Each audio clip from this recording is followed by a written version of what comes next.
అయ్యో నాకు అసలు భూమి అంటే తెలియదు, ఎకరం అంటే తెలియదు, స్క్వేర్ యార్డ్ అంటే తెలియదు, స్క్వేర్ ఫీట్ తెలియదు. నాకు తెలిసింది 48 ప్లాట్లు అమ్మిన తర్వాత నాకు స్క్వేర్ యార్డ్, స్క్వేర్ ఫీట్, ఎకరానికి ఎన్ని గజాలు ఉంటాయి అనేది అప్పుడు నాకు నాకు ఫస్ట్ మంత్ తర్వాత నేను తెలుసుకోవడానికి ప్రయత్నం చేశాను. ఓకే. నేను ఇవన్నీ చదువుకోవడానికి అప్పుడు అంత టైం లేకుండింది. ఫస్ట్ మనం సేల్ చేయాలి, ఇందులో ఉంటాను. ఆ గజం జాగా ఎప్పటికైనా గజమే. నేను అమ్మే ప్లాట్ ఎక్కడుందో అది అక్కడే ఉంటుంది. సో అది నేను రేపు తెలుసుకుంటాను. ఫస్ట్ అయితే నేను సేల్ చేస్తానని ఫస్ట్ సేల్ మొదలుపెట్టాను. 1 month తర్వాత then the first month I sold 48 units. Okay.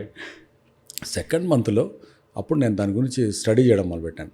అసలు ఈ సర్వే అంటే ఏంటి, ల్యాండ్ అంటే ఏంటి, సర్వే నెంబర్ ఏంటి, ఎన్ని గజాలు ఉంటుంది, అప్రూవల్ అంటే ఏంటి, దాంట్లో రోడ్ పర్సంటేజ్, ప్లాటింగ్ పర్సంటేజ్, ఇవన్నీ ఏమేమి ఉంటాయి, ఎమ్యూనిటీస్ అంటే ఏంటి, అసలు ఇవన్నీ కూడా అప్పుడు నేను then I started learning about it.